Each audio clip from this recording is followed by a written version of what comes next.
শুরুর দিকে আমরা ছিলাম সেন্ট্রাল ছাত্রদল কয়েকটা ইউনিট ভাগ করে বিভিন্ন জায়গায় আন্দোলনের নেতৃত্ব দেওয়ার জন্য আমাদেরকে পাঠাই। আমি তখন ঢাকাতে সায়েন্স ল্যাবে ছিলাম। সায়েন্স ল্যাবে আন্দোলনের এক পর্যায়ে 2018 তারিখে আওয়ামী লীগ, ছাত্রলীগ, যুবলীগ এরা সর্বোচ্চ শক্তি প্রয়োগ করে 18 তারিখে Dhaka college, TTC college, Dhaka বিশ্ববিদ্যালয়, এই ছাত্রলীগে যা ছিল, ঢাকা মহানগর উত্তর দক্ষিণ যুবলীগ, ছাত্রলীগ এরা সবাই নিউ মার্কেট এলাকায় অবস্থান করে।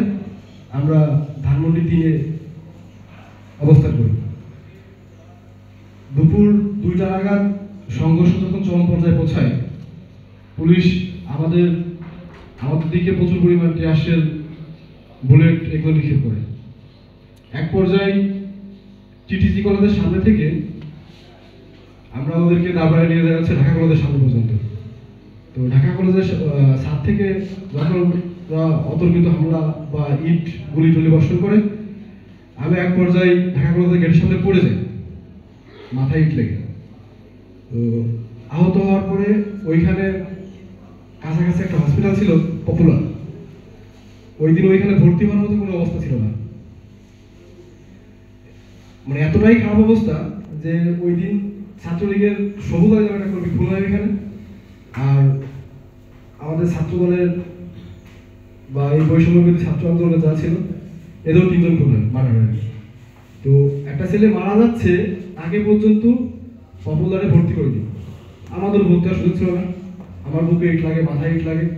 তো এই ডকুমেন্টসগুলো আমার কাছে আছে। আমরা 18 তারিখে আন্দোলনের পরে যখন অবস্থা খুবই খারাপ, মাঝখানে তো আন্দোলনের পরে একদম এক পর্যায়ে ঢাকা থেকে আর টিকতে না পেরে আমরা এলাকায় চলে আসি, শ্রীপুরে চলে আসি। আসার পরে 4 তারিখে আমাদের মেডিয়া স্যার রাব্বি হয়, পান্নান্দর ভিড়িদের উপর শহীদ হয়। আমি ওইখানে উপস্থিত ছিলাম। আমাদের শ্রীপুর থেকে যে 2টা ছেলে শহীদ হয়েছে, সোহান আমার বন্ধু, মুস্তাকিন আমার বন্ধু। রামপুরাতে আন্দোলনে সোহান গুলিবিদ্ধ হয়, আর মিরপুরের আন্দোলনে হচ্ছে মুস্তাকিন গুলিবিদ্ধ হয়। রামপুরাতে আন্দোলনের সোহানের সাথে আমার ভাই অন্তত আব্বাসুদ্দিন সাহেব ওখানে উপস্থিত ছিল, ওইখানে আমরা একদিন ছিলাম।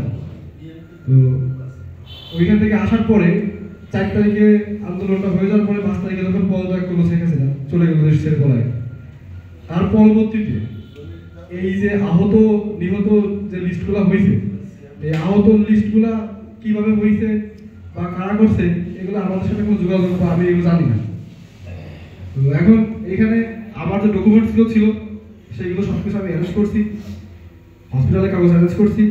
অ্যারেঞ্জ করার পরে ছাত্র সমন্বয়ক যারা আছে, এনামুল ভাই আরো মাগত যারা আছে, এদের প্রত্যেকে যোগাযোগ করছি যে এটা কি করা যায়। এখন আজকে আমার এখানে আসতে বলছে, আমি আসছি। এখন এই বিষয়টা কি করা যায়, ম্যাডাম তো কিছুক্ষণ আগে বললেন, আপনি সেভাবে আর কি আমরা চেষ্টা করবো করার জন্য। আর বিশেষ করে মুস্তাকিন আমার ব্যাচমেট ছিল, সোহান আমার 2 ইয়ার সিনিয়র হলে পরে বন্ধুর মতো মিশতাম। তারা মারা গেছে।